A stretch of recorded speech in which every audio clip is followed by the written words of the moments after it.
ప్రస్తుతం స్టూడియోలో ఉన్నారు ప్రముఖ రాజకీయ సినీ విశ్లేషకులు భరద్వాజ గారు. భరద్వాజ గారు నమస్తే. నమస్తే. స్పైస్ జెట్లో టికెట్ క్యాన్సిల్ అయిందని నిన్న మొన్న మనం చూసాము, అది వైరల్ కూడా అయింది. ఆర్టిస్ట్ ప్రదీప్ గారు, ఆయన అంతేగా ప్రదీప్గా ప్రజలందరికీ అర్థం కావాలంటే. సో ఆ టికెట్ క్యాన్సిల్ అయింది. 8:30కి వెళ్ళాలి. మేము తిరుపతి నుంచి రేణిగుంట ఎయిర్పోర్ట్ నుంచి హైదరాబాద్ రావాలి. 8:30కి అయితే వాళ్ళు చెప్పారు 11:30కి మార్చామని. ఆ తర్వాత మేము ఎయిర్పోర్ట్కి రీచ్ అయ్యే లోపలనే క్యాన్సిల్ అని అన్నారు. లోపలికి ఎలో చేయలేదు. ఆ సిబ్బంది ఎవరో చాలా చిన్నవాళ్ళు, వాళ్ళు ఆ రెస్పాన్సిబిలిటీ తీసుకున్న వాళ్ళు మేనేజర్తో మాట్లాడనివ్వలేదు. అది కాకుండా పాలిచ్చే పసిపిల్లకి పాలిచ్చే తల్లిని కూడా ఎలో చేయలేదు. మేము అడిగింది కనీసం కూర్చోడానికి. మీ మేనేజర్తో మేము మాట్లాడాలంటే వేరే పాసింజర్తో మాట్లాడుతున్నారని. ఇక్కడ 150 మంది మేము ఉన్నాము, అక్కడ ఒక్కళ్ళతో ఆయన మాట్లాడటం ఏంటని. ఈ క్యాన్సిల్ కొత్త ఏమీ కాదు, కాకపోతే వాళ్ళు ఒక చిన్నప్పటి కాఫీ షాప్లోంచి స్నాక్స్ అరేంజ్ చేయాలి, ఒక డే వాళ్ళ అకామిడేషన్ చూసి తెల్లారి ఫ్లైట్ అరేంజ్ చేయాలి అని మాట్లాడారు ఆయన. దీంట్లో వాస్తవికత ఏంటి? సివిల్ ఏవియేషన్ ఏం చెప్తోంది? ఈ అన్ని ప్రైవేట్ సెక్టార్లో ఇవే నడుస్తున్నాయి కాబట్టి ఈ సివిల్ ఏవియేషన్కు గైడ్లైన్స్ ఉంటుంది. దాని ప్రకారం ఇవి నడుస్తాయా? అసలు ప్రదీప్ గారు ఏదైతే కోడ్ చేశారో, ఫ్లైట్ క్యాన్సిల్ అయినప్పుడు అకామిడేషన్ ప్రొవైడ్ చేసి ఆ తెల్లారి ఫ్లైట్ ఇంకొకటి ఏర్పాటు చేయటం అనేది, అది గతంలో జరిగినాయా? సాధ్యమవుతుందా? సివిల్ ఏవియేషన్ అంతే గైడ్లైన్స్ ఉందా? గైడ్లైన్స్ అయితే ఉంది. అంటే మీ వలన సఫర్ అయినటువంటి వాడిని ప్రొటెక్ట్ చేయాల్సినటువంటి బాధ్యత ఖచ్చితంగా తీసుకుంటున్నాం అనేది వాళ్ళు ఇన్ రిటర్న్ ఇచ్చిన తర్వాతే వాళ్ళని అలో చేశారు. ఎయిర్ టాక్సీ సిస్టంలోకి ఒక కంపెనీ అడాప్ట్ అయిందంటేనే ప్రభుత్వానికి గ్యారంటీస్ అన్ని ఇచ్చిన తర్వాతే అలో చేస్తారు. అంటే పౌర విమానయాన శాఖ దాని పేరు. అవును. పౌర అనే దాన్ని ప్రొటెక్ట్ చేయటం అనేది కనీస బాధ్యతగా ఉంటుంది. అవును. అందుకని అది కాబట్టి ఆ శాఖ దాని ప్రధానమైనటువంటి కార్యక్రమం లక్ష్యం అదే. అవును. మేము సౌకర్యవంతమైన ప్రయాణాన్ని మీకు కల్పిస్తామని హామీ ఇస్తున్నావు నువ్వు టికెట్ ఇవ్వటంలోనే. అవును.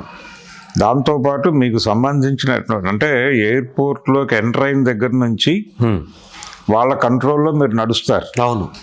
అంటే మీరు తీసుకెళ్ళినవి వాళ్ళ మాన్యువల్ ప్రకారం అంగీకరించకపోతే, ఇప్పుడు డ్రింక్ నాట్ అలౌడ్ అంటారు కానీ అది ఓపెన్ అయి ఉంటే నాట్ అలౌడ్.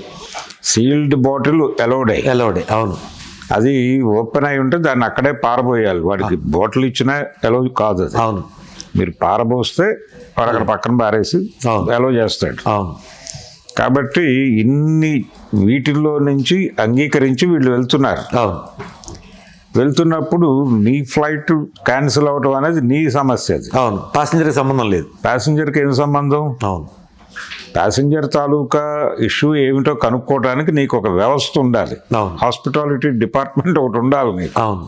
అది ఉన్నవాడికే అనుమతి ఇవ్వాలి అక్కడ.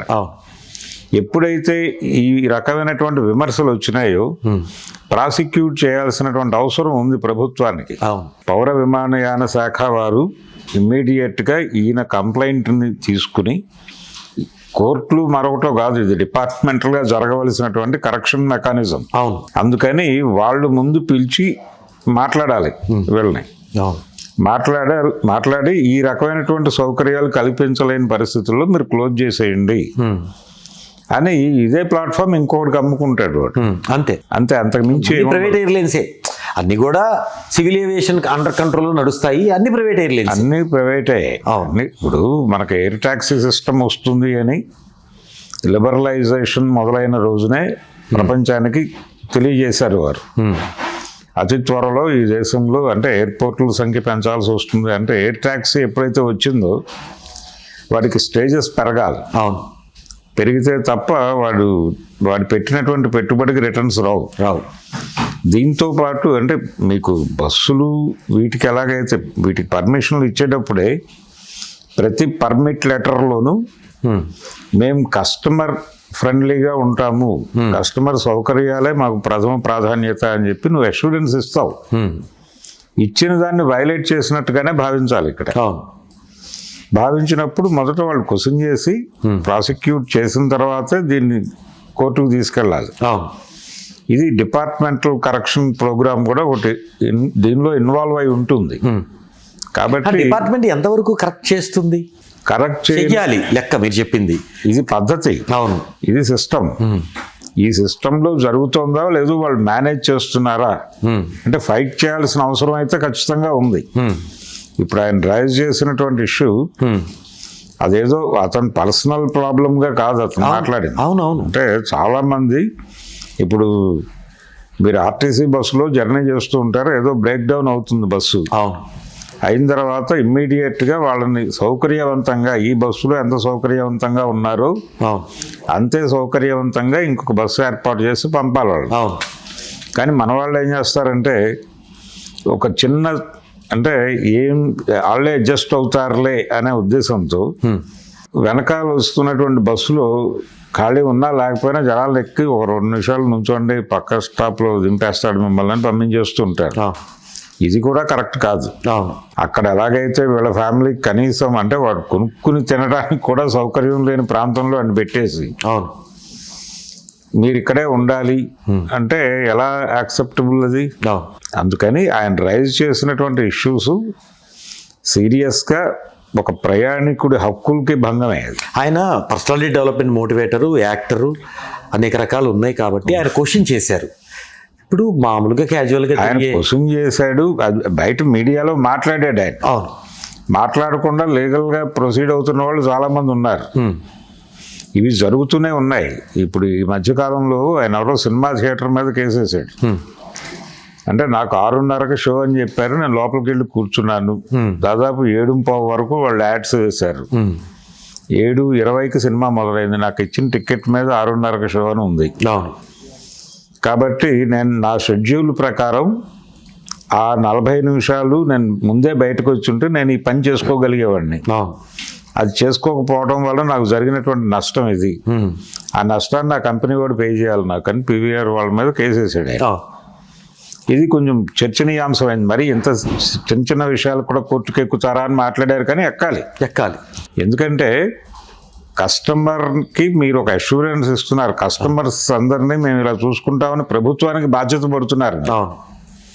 పడినప్పుడు మీరు ప్రజలకి అనుకూలంగా ఉన్నారా లేదా చెక్ చేయాల్సిన బాధ్యత వారికి ఉంటుంది. ఇక్కడ 2 వైలేషన్స్ ఉన్నాయి ఇతని కేసులో. ఒకటేమో ప్రైవేట్ ఎయిర్వేస్ తాలూకా గొడవ. వాళ్ళని ఈ విమర్శ వచ్చిన తర్వాత కూడా ఇప్పటివరకు ప్రాసిక్యూట్ చేయటమో లేదు, పిలిచి అంటే వాడికి ఒక షోకాజ్ నోటీస్ అయినా జారీ అయిందా అనేది ఇష్యూ. అక్కడ ప్రైవేట్ ఎయిర్లైన్స్ మీద చేయాలి. ఎవరు చేయాలి? అది డిపార్ట్మెంట్ వాళ్ళు చేయాలి. అది జరగలేదంటే అప్పుడు మీరు దాన్ని కూడా కలిపి ఇద్దరిని పార్టీషన్ చేస్తూ కోర్టుకు పోవాలి. కన్జ్యూమర్ కోర్టేనండి అది. కన్జ్యూమర్ కోర్టే. అంత అవగాహన లేని పాసింజర్ ఎలా దీన్ని అధిగమించాలంటే ఏం చేయాలి? ఘర్షణ పడతారు, అక్కడ తిడతారు. అది శాంతి భద్రతల సమస్యగా కూడా మారుతుంది. అసలు మనం అడుగుతుంటేనే అడిగేదాకా రానివ్వరు. ఫస్ట్ ఆయన ఇంకో పాయింట్ రేస్ చేశారు, వ్యాలిడ్ పాయింట్. మేము టైంకి వచ్చాము, 8:30కి వచ్చాము, పోస్ట్ పోన్ అన్నారు 11:30, ఈ లోపల క్యాన్సిల్ అని మెసేజ్ పెట్టారు. డిపార్చర్లోకి స్టార్టింగ్ మనకి మన బోర్డింగ్ పాస్ లేకపోతే మనం బుక్ చేసుకున్న టికెట్, ఆధార్ కార్డు ఉంటేనే సెక్యూరిటీ ఎల్లో లోపలికి చేస్తారు. డిపార్చర్కి సెక్యూరిటీ స్టార్టింగ్ ఎల్లోకి మధ్యలో ఎయిర్లైన్ కంపెనీస్ ఉంటాయి, అక్కడ మనం బోర్డింగ్ పాస్ తీసుకుంటాము. మన బ్యాగేజ్ ఏదైనా ఉంటే అక్కడ ఇస్తాం. అక్కడికి కూడా ఎలో చేయలేదు. మీకు టికెట్ క్యాన్సిల్ అయింది కాబట్టి మేము ఎలో చేయమని అని అన్నారు. తర్వాత వీళ్ళు రిక్వెస్ట్ చేసేసి ఎలాగలా ఎయిర్లైన్స్ కంపెనీ దాకా వెళ్ళారు, ఆ కౌంటర్స్ దగ్గరికి వెళ్ళారు. అక్కడి నుంచి డిపార్చర్లోకి ఎంటర్ చేయలేదు. అసలు ఒకటి షెడ్యూల్ టైం వీళ్ళకి తెలిసినప్పుడు అంటే ఇది పోస్ట్ పోన్ అయింది అన్నప్పుడు వీళ్ళ సౌలభ్యం ఏమిటి అని కనుక్కోవాల్సిన బాధ్యత ఉంటుంది వాళ్ళకి. అవును. అంటే ఇందులో చాలామంది ఒక ప్రయారిటీ దృష్ట్యా అంటే ఆ ప్రయాణం తాలూకా ప్రయారిటీస్ ఉంటాయి. అవును. వాళ్ళ అవసరాలతో లింక్ అయి ఉంటాయి. అక్కడ ఏదో జరిగి ఉంటుంది, ఒక ఇన్సిడెంట్కి ఇమ్మీడియట్గా హాజరు కావడానికి బై రోడ్డు వెళ్ళే అవకాశం ఉన్నప్పటికీ టైం దృష్ట్యా వాళ్ళు ఇది యాప్ చేసుకుంటారు. దీన్ని యాప్ చేసుకున్నారు అంటేనే దాని తాలూకా అవసరం కూడా లింక్ అయి ఉంటుంది. ఆ అవసరం తీర్చే పరిస్థితి ఉందా లేదా అనేది వీళ్ళు వాళ్ళతో మాట్లాడటానికి ఒక హాస్పిటాలిటీ డిపార్ట్మెంట్ ఉండాలి అక్కడ. ఉండి వారు మాట్లాడి ఇది ఇప్పుడు సాధ్యమయ్యే పని కాదు, అన్నప్పుడు వీళ్ళని వేరే మార్గంలోకి మళ్లించడానికి ఏదైనా అవకాశం ఉందా కూడా వాళ్ళ బాధ్యతే. మళ్లించి పంపించాలి వాళ్ళని ప్రయాణం చేయించడం అనేది నీ డ్యూటీ. అంతే. అది సాధ్యం కాని పరిస్థితుల్లో వాళ్ళని సేఫ్గా బయటికి పంపించడం కూడా నీ బాధ్యత. ఏది వాళ్ళ ఛార్జెస్ రిటర్న్ ఇచ్చి ఆల్టర్నేటివ్ ఉండాలి, ఆల్టర్నేటివ్ చూపించాల్సిన బాధ్యత అవన్నీ ఉంటాయి దానిలో. ఏది వీళ్ళు అంటే పౌర విమానయాన సంస్థ నుంచి అనుమతి తీసుకోవడానికి ప్లాట్ఫామ్ నిర్వహిస్తున్నాం మేమని అనుమతి తీసుకోవడానికి అంగీకార పత్రం అని ఒకటి ఉంటుంది అక్కడ.